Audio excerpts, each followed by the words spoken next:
or speak up. Next slide, please. Okay, so updates. Christine, are you going to start with this?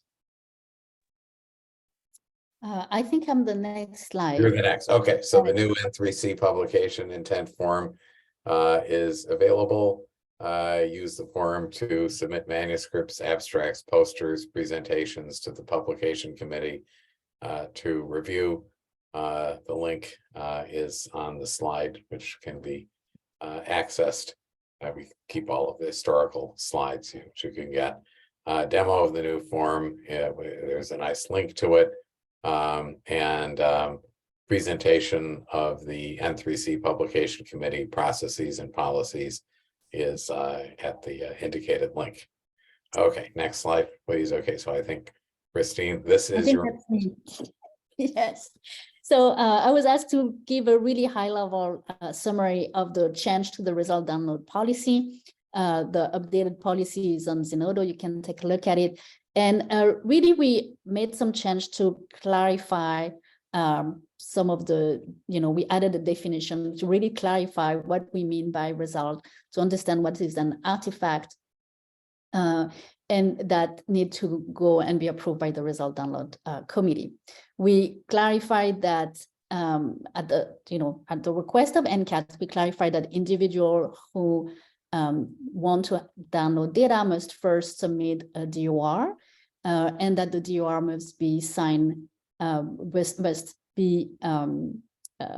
the institution need to have signed a DUA in order for any researcher to be able to submit a DOR. So there's really this chain of events where the institution first needs to have a DUA signed, and then the researcher can submit a DOR, and those researchers who have approved access to a certain data set can then submit to download some of the result from using the data that they have analyzed. So the completing a DOR involved agreeing to the N3C code of conduct and the result download policy. And then the policy also clarified some of the conditions for downloading. So there are really 3 different conditions. One is, being able to download operational result. So if you are working on really those kind of operational data and activities, you need to be added to the operational DOR. To be able to share knowledge artifacts that do not have any rollable data or no PHI, you do not need a prior approval from the result download committee. However, that needs to be documented, and so you still need to, inform the committee that you are downloading those knowledge artifacts. And then downloading images, those must be approved by the result download committee, and there is an allowance to downloading images from approved report for formatting purposes. So we also added a reference to the section F of the data use agreement that states that user agree not to photograph or screenshot and download any rollable data, so that we pretty much clarify what we mean, what needs to have approval from the result download committee. So there is a demo of the N3C policy, and it's again on the YouTube, so it's really easy to find, and the document is posted on Zenodo as well. So Christine, maybe if you wouldn't mind giving some examples of what you mean by operational results. What's a use case of downloading operational results, and maybe example? I'm a little unclear as to what that would consist of. Okay, sorry. Melissa, yes, you wanted to? Sure. Since Chris and I are the ones that with Ken who do all the download requests, so I'm probably most familiar. So the operational results have to do with things like feeding the public health dashboard, data quality assessments in the data ingestion and harmonization team, things that are used to create the structure of the N3C as a whole. It is not research, it is not publishable.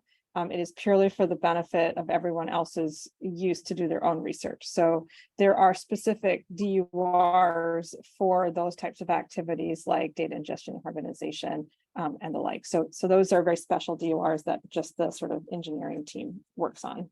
So the operation, right, and obviously we've been thick into that, but what I was a little confused about was but that's very useful for everybody, was so the use case would be that you wouldn't just be going to Palantir and you know developing some resource. You would bring data back to report on or to use in a dashboard or something like that. So the sort of routine, and I guess people, you know, we've all been doing that for years. Like, okay, it took you know, this many epochs to train a model, or you know, whatever it is. Okay, that and then no specific permission is required other than the person doing it being on an operational DUR that's obviously relevant. So it's a little complicated because the operational results really vary in terms of what they're going to be used for. Any downloads still get approved, you know, through the approval process. But for example, feeding the dashboard is something that gets updated every week, right? Right. And so we don't approve every week's version of that. So there's a separate approval process for things that are like that. Similarly, we have the new site report scorecards. And so it's basically the process that gets reviewed rather than each individual item every time, right? So a lot of the operational DUR work is done on a cycle, and so it goes through a slightly different process for those kinds of requests. Okay, great, thanks. Okay, other questions? All right, no, thanks. That was very useful. Okay, so I guess we're up to 7.7 million COVID positive cases, and I guess the world is we're obviously not increasing as quickly as we were, although since almost everybody has had COVID, the significance of that is a little unclear. But anyway, so we're 7.7 million at plus about 19.4 million people. Next slide, please. So, okay, so PPRL updates in the Enclave patient deduplication. So that's been sort of a big goal, PPRL since the beginning, common patients across different sites, and new CMS claims data sets. So Saad Lajouli, apologize for the slaughtering of the last name. So if you could share your screen, look forward to hearing about it.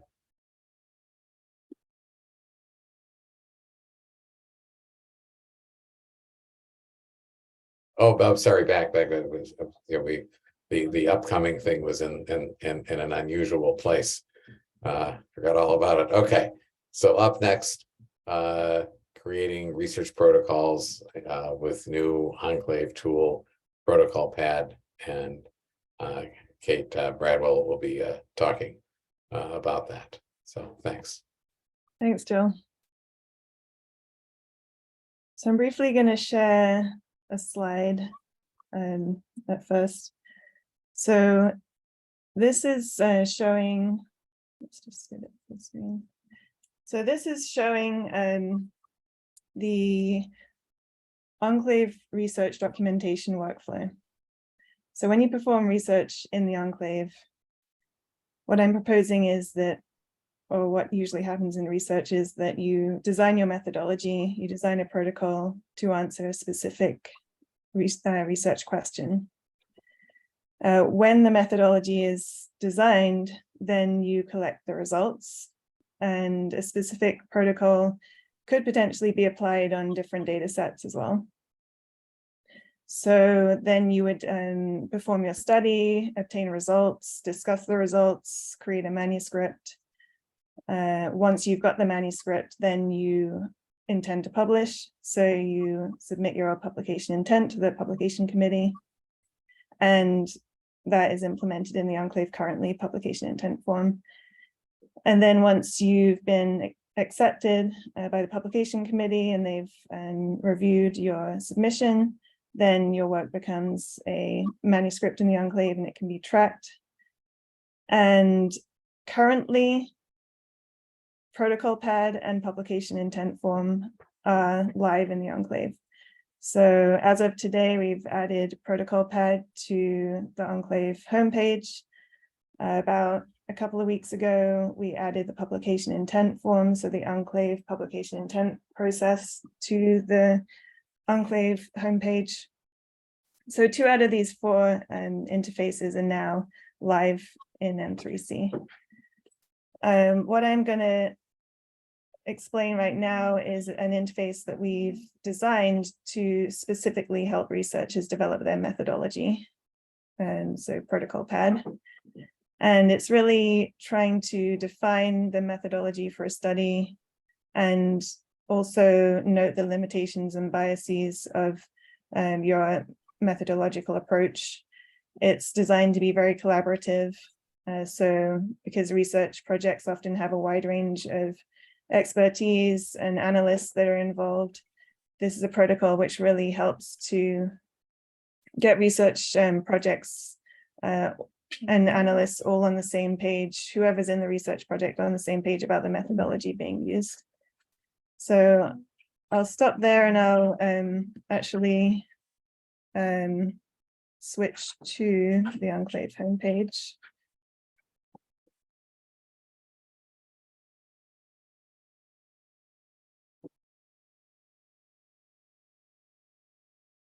So everyone can see the homepage here. Yeah. So as you can see now, we've just added protocol pad. It's right next to the publication intent form. So you can enter protocol pad interface. You get this landing page which explains what N3C protocols are. So really, protocols are meant to document your methodology. You can design, develop, and finalize protocols over any of your research projects, all from protocol pad. And there's a description of what the phases of protocols go through: design, development, and completion. So design is where you set out your aims for the methodology for your study.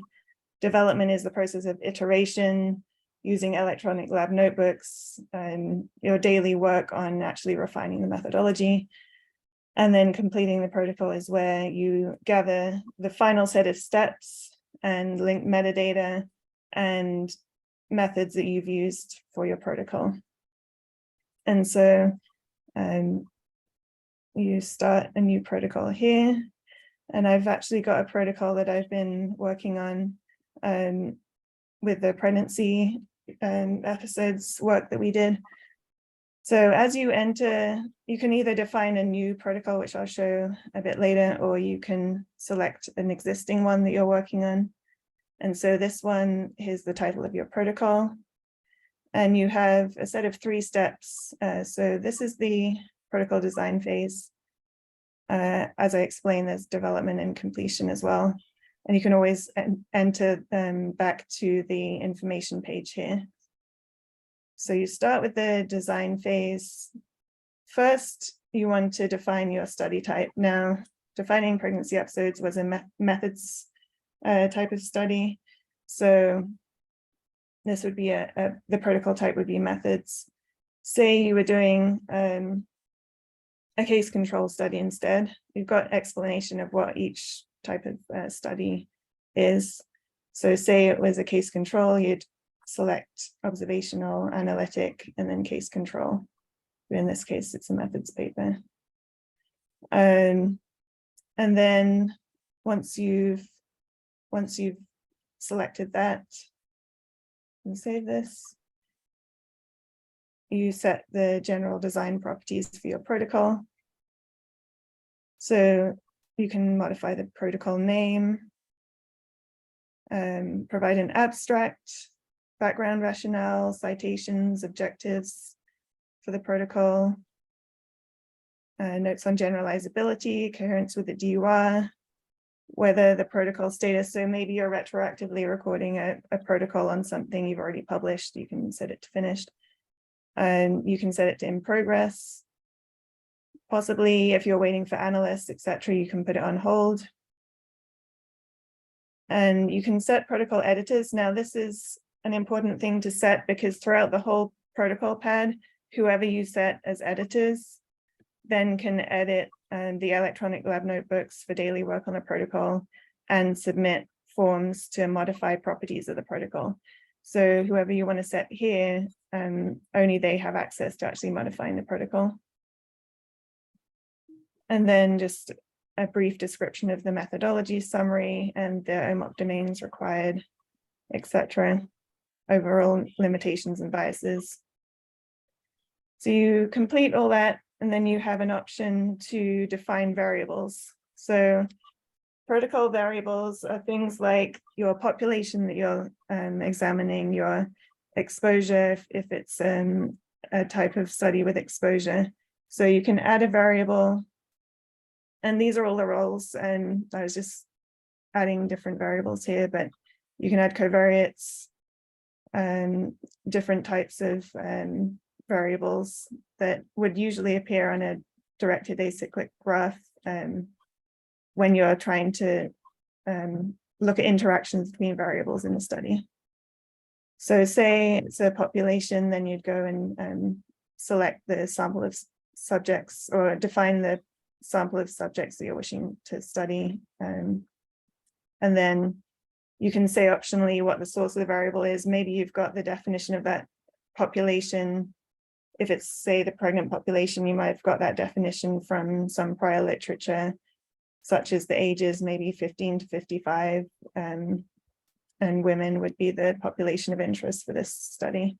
So you can set variables here. Once you've decided on your design, you can actually create sections which are kind of main tasks of your protocol, and within those sections you can set steps. So say the first task or main task is to develop a kind of preliminary algorithm that's based on prior literature to define pregnancy episodes in this case. Then you could determine what are the steps I need to take to actually complete that. And so here you can define the steps, you can add new steps, so you know which is the next step for that section. Also, within defining steps, you can work on lab notebooks. So a lab notebook, which is a notepad, can be created for that specific protocol step. And so it's taking a while to load here. So basically, once the step's created, you can edit lab notebooks for that protocol step. For adding sections, you can add new sections here, so main tasks. And then edit also properties of that section, any discussion points. And the same with steps, you can edit any discussion points for that step. Say that you realize that there's some limitations to performing that step, you can describe those there. You can also edit variables at this point as well, add variables or edit selected variables. Say edit the definition of variables, you can link metadata. So say there's specific knowledge objects you use in your protocol, you can link them here. And you can link produced as well as consumed knowledge objects to track which ones actually you've used from N3C and which ones you produced for N3C, and consumed and produced concept sets. And so they can all be linked to your protocol. And then once you've completed the development phase and iterated on your protocol, you can review and edit the overall specifications.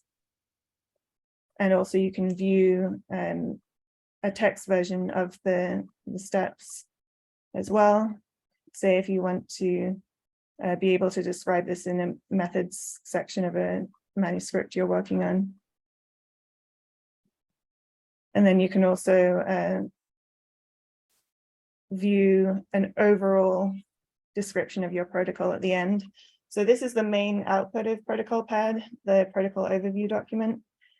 So this is the title of your protocol you're developing.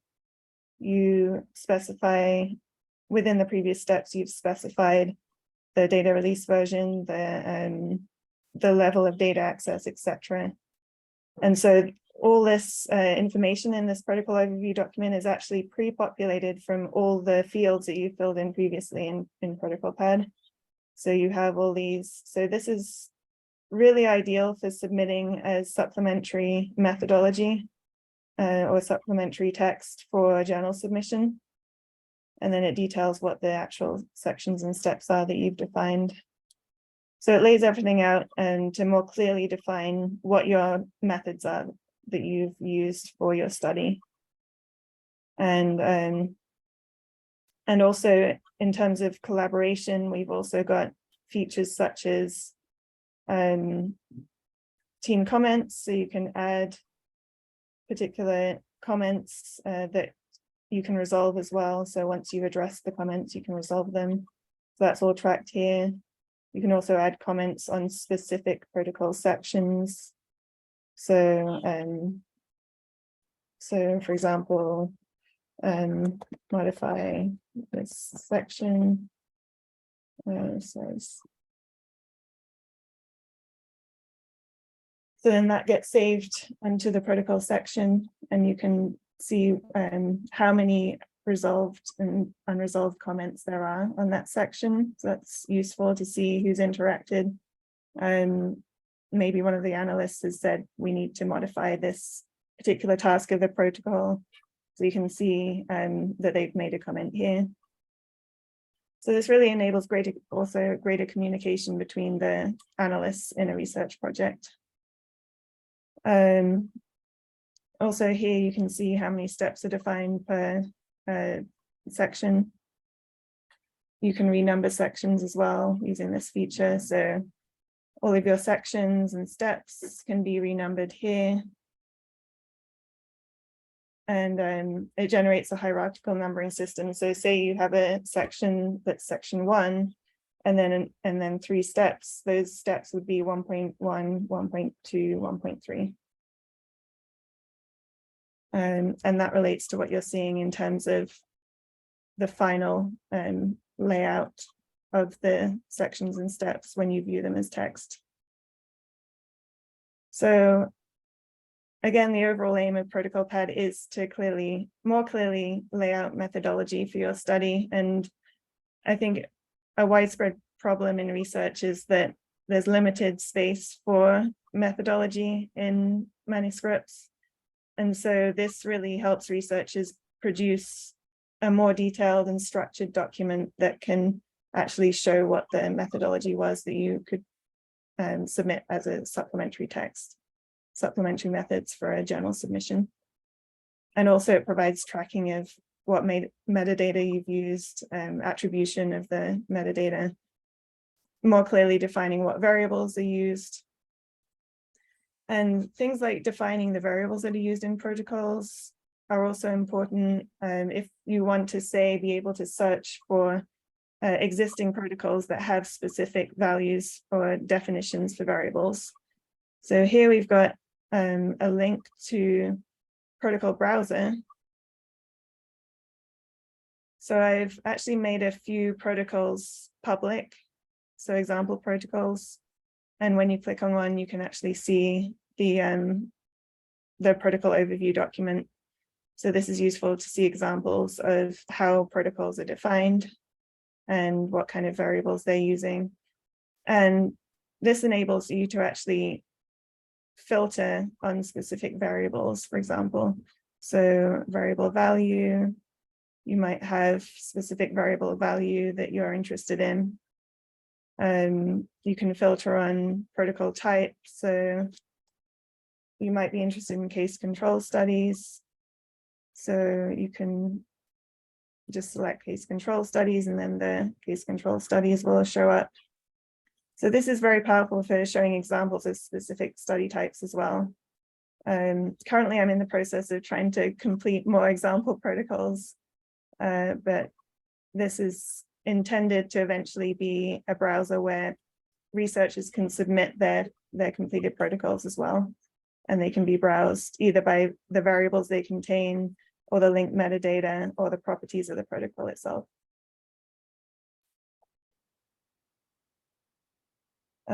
So let's actually go back to create new. So creating a new protocol is very easy. You just say, it's a test protocol. And you select a research project. So the research project where this protocol will be developed. I'll just select example research project, submit. And so that will take you, as I showed, to the protocol design phase. And so you select the study type. So maybe it's observational, descriptive, and just go through the process that I described to add sections and steps. So also one thing I want to show is if, say, you've created a protocol and you have to leave the interface, you can always come back and either search for it here, or you'll see it on the list here. So you can just click on it and modify it. So say it's a descriptive study.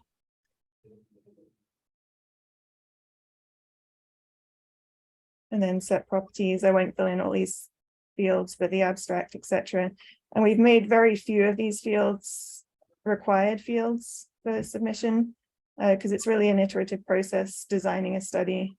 So a lot of this will just be kind of a team can maybe share a view of this interface in the meetings and decide on their study, decide on the variables that are required, the properties, etc. So add variables. So say it's exposure to COVID. And then just go through, either edit or add variables.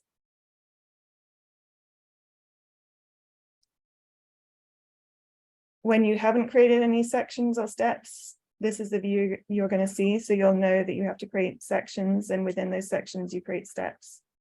So say just a test section. You can set main authors, so who's expected to be working on this section. Just an example description. So creating that section will lead you to that view where you're seeing the sections and steps and ability to access the lab notebooks as well for each step, and work on the refining of the methodology for each step. So when you add step,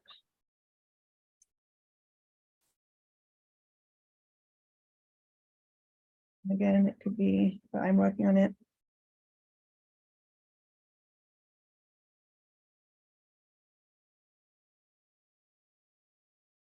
So then you can, let's see, add.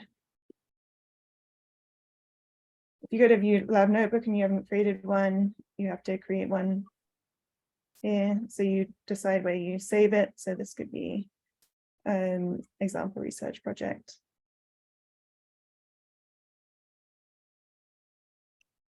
And that should allow you to save the notepad for the electronic lab notebook for your protocol step. And then that will generate this notepad that you can say insert the current date, and then describe what work you're doing to iterate on the methodology here. So that will be saved in real time. So if you close this and then go back to it, you'll see your work. Again, you can add team comments, edit link metadata, as I've showed.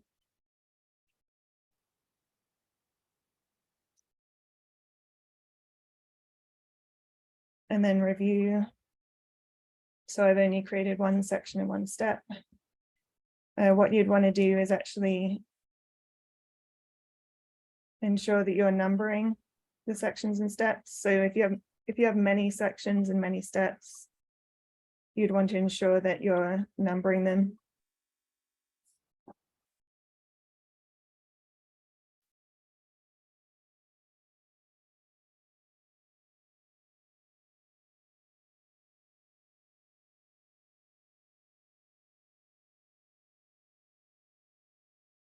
So this is the first step of this section.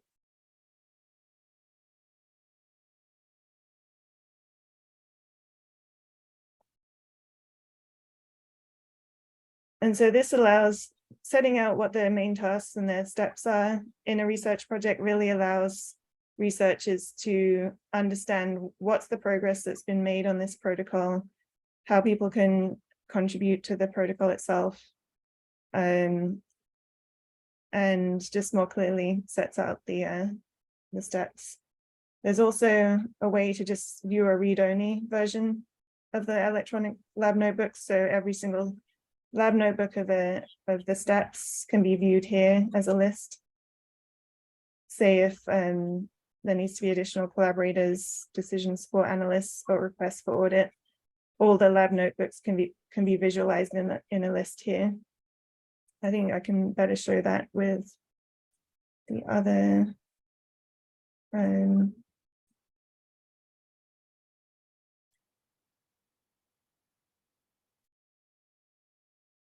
So this, yeah. So you can just flick through the lab notebooks and they show what's the main task that's associated with the steps for each step. So this is useful for, say, auditing lab notebooks for a protocol. Finally, once you have your protocol overview, there's a link to export it as a data download as well. So just a link to the data download request form for now. And so if you want to export this for external collaborators to view the protocol, you can submit a data download request of the protocol overview document. And they'll be able to see all the sections, the descriptions, and the steps as well.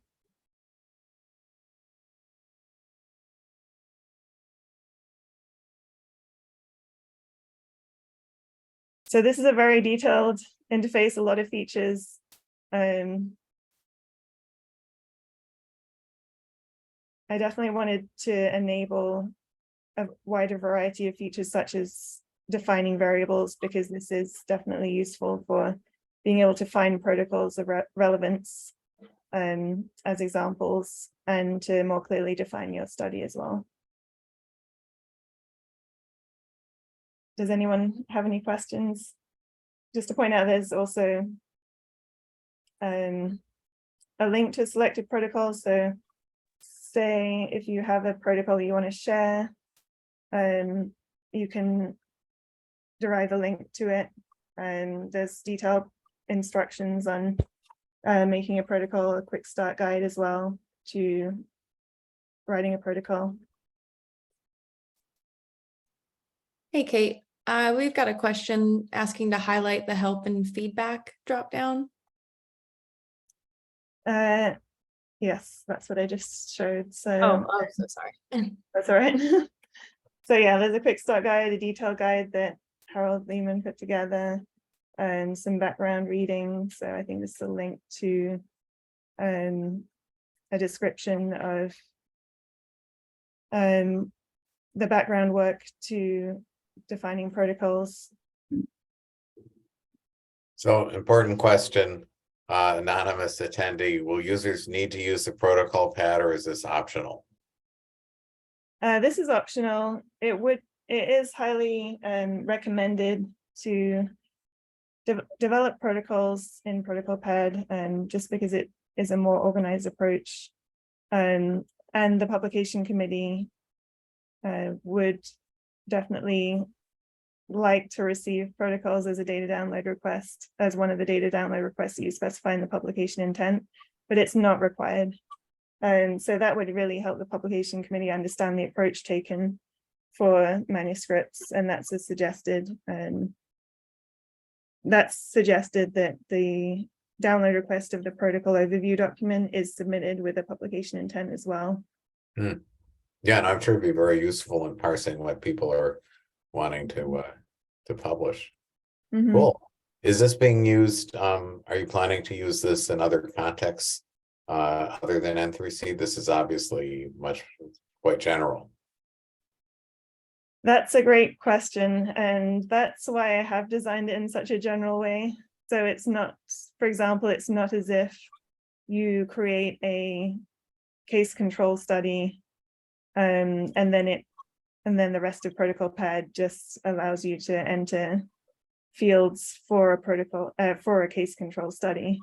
It's very much generalized to any study type. So any type of study you're trying to perform or any kind of protocol you're trying to develop, you'll always have to set out a set of overall tasks, and then within those a set of steps to develop the protocol.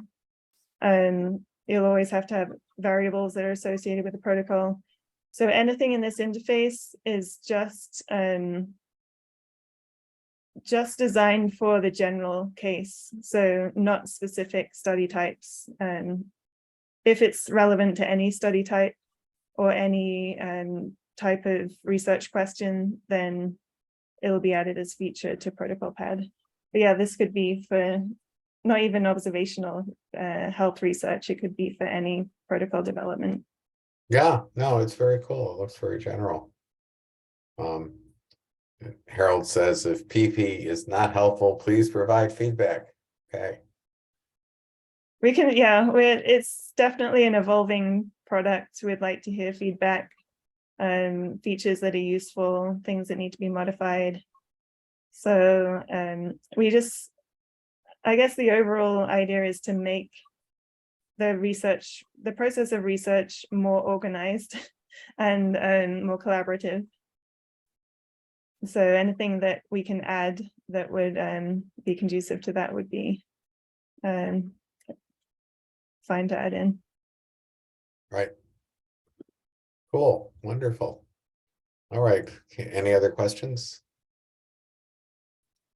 Yeah, no, this seems very powerful. And one thing that really strikes me is the potential of using, people generate something semi-structured like that, and what are the potential of automated methods used to help support the actual development of code. This is probably not an N3C specific thing, but it seems like this sort of semi-structured form could be very, very useful for some degree of additional automation.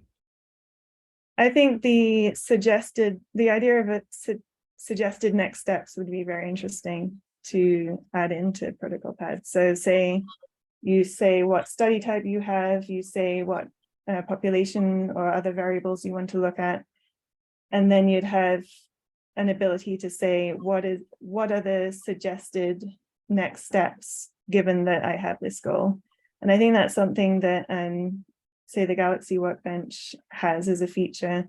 Say if you perform one step, what are the percentages of different next steps that researchers usually perform? And I think longer term, that would be something that would be interesting to add in. Yeah. To guide people in developing protocols. Great. Well, thank you for a very interesting presentation and really an excellent project. So how long did it take you and your team to put this together? I was working with Harold. It's actually taken 2 years. I think that there's thousands of ways that we could visualize this interface, and I think I may have gone through hundreds myself trying to rearrange how this interface looks. But I think the process of design, development, completion is a common set of 3 phases that you go through when you're writing a protocol. So that's what we kind of settled on as the final design of the interface. But yeah, there are a lot of features, and I think that was what the challenge was, Right. to present this. No, it's a lot of complexity. Yeah. Yeah, but I think the final product, it allows you to link metadata, it allows you to set out clearly what your steps are for a protocol. It allows you to collaborate, have team comments on specific properties and sections of the protocol you're trying to work on. So yeah, there's a lot of features in there, and I think for the next few months, I'm willing to work with research projects and try and get them started on protocols. And so that would be, I think, useful to at least start with the design, kind of protocol design properties, and setting out a set of steps to get people going on protocols. So anyone that's interested, please reach out. Great. No, that's cool. Yeah, we'll talk to our group about some of the renal or diabetes things. So this is cool. So, well, thank you. This was great. So, okay. Well, I guess we can give people 15 minutes back. I'm sorry. Yeah, yes, I'm go ahead. sorry, Joel. And Kate, thank you. I just wanted to have a quick announcement. 2 things that are coming up.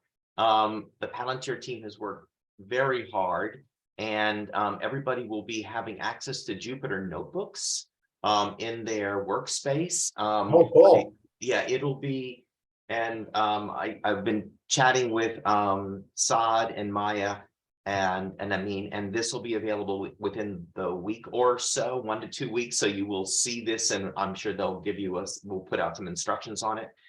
We also will have shortly after that, for some limited set of test users, RStudio, and we'll be coming up with a process to identify people who can test that for us. We have about 20 licenses right now, so that's coming around the bend. And then we've been given the last thing, we've been preliminary approval by CMS to, instead of just matching our COVID patients with the CMS data, will actually now start matching the entire enclave. So anybody who is a CMS patient, excuse me, is an N3C patient and has CMS Medicaid or Medicare will be available with matching data in the near future. And we will give you an update on when that happens, but that's just wanted to give folks an update. Wow, that is great news. That is so cool. So Jupyter Notebook, that is really, and that's cool about the CMS matching of everybody. So and RStudio, I'm not a big R person personally, but that's great. So and thanks to Palantir, it was really quite a bit of work. Oh, that's fantastic. That'll be really great. All right. Well, thanks everybody. See you in a couple weeks. Take care. Thanks.